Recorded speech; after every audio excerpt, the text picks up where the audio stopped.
you know, Martin Mayhew talk about the situation there.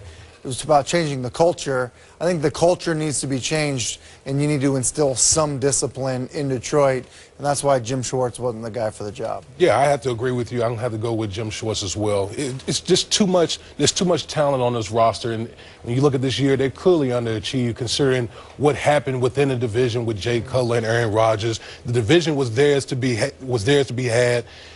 Matthew Stafford, Calvin Johnson, all those pieces that they have offensively. They had a meltdown, couldn't get it done. Definitely have to go with Jim Schwartz. I don't mean to be theatrical here, but they all make sense to me.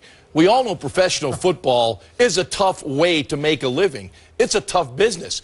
It's not for everyone. When you look at the cumulative record of the 6 coaches that no longer are employed in the NFL, their team's record was 25-70. Coaches are in the business of winning. They all deserve to be fired if you don't win. Coaches know that coming in. They have to win. Greg Schiano said it right there. We didn't get the job done. Who goes? The head coach.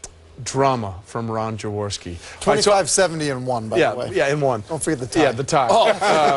So there, that's some more drama for you there, my friend. All right, so I guess I can't ask this question to Jaws because they all made sense to him, but I'll ask it to you two.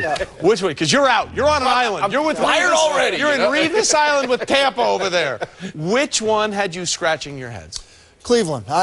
One less than one calendar 352 year, days. It's not enough time, and I understand that maybe you know, you feel like you know a little bit about the head coach, and maybe you don't like the direction that he's, you know, kind of guiding the ship in terms of your football team.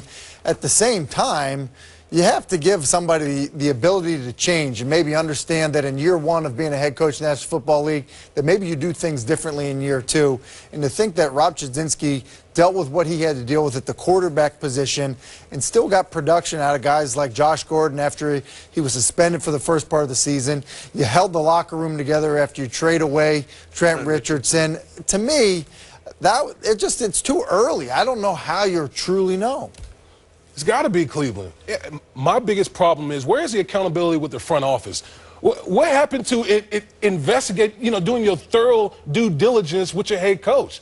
I mean, we heard, you know, there was rumblings from Carolina about Rod Chudzinski, you know, when the Cleveland Browns hired him. And to fire him less than a calendar year later, this clearly has to fall on the front office. I don't blame Rod Chudzinski at all. Trey, can I have permission to chime in here since you already eliminated me from this segment? Hold on.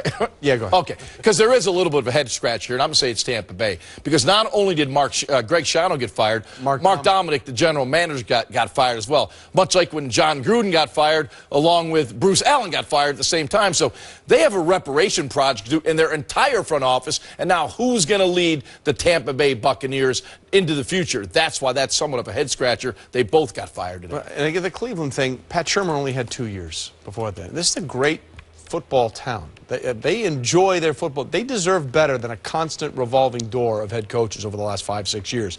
Which job do you think is the most attractive right now? To me, it's probably the Detroit Lions based on the talent that is already assembled on that team. I mean, they have dominance on the defensive side of the ball when you look at their defensive line. They have a quarterback that's capable of winning big games in the National Football League. I think he's that talented.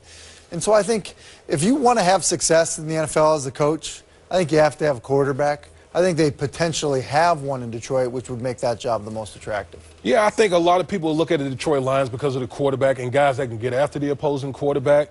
I also got to look at the Houston Texans in my mind. I look at the division that they're in. You have to deal with Andrew Luck and the Indianapolis Colts. They're not far away. They have talent on their roster on both sides of the ball. And they have the #1 overall pick. In the draft. So they have the ammo to do a lot of damage. You get the right coach to get somebody to coach up a quarterback, this team can be the Kansas City of 2014. I don't want to be redundant because you guys already picked 2 teams, so I'll pick another team, the Washington Redskins. I know the first thing people say, oh, who wants to be around Dan Snyder? You know, it'll be his 8th head coach. That's not a coveted position.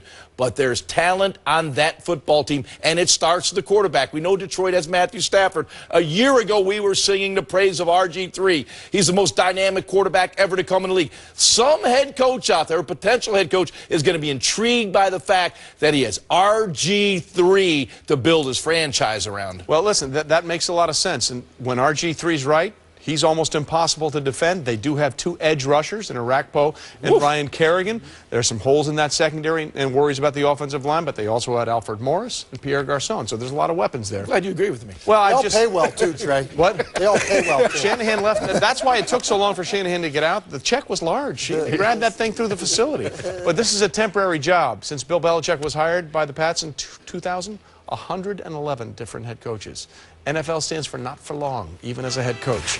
When we continue, it's gone on a long time in Dallas. In fact, 3 straight years. Get here and come up achingly short. What's next for Jason Garrett, Jerry Jones and company? Plus, we look back at overreactions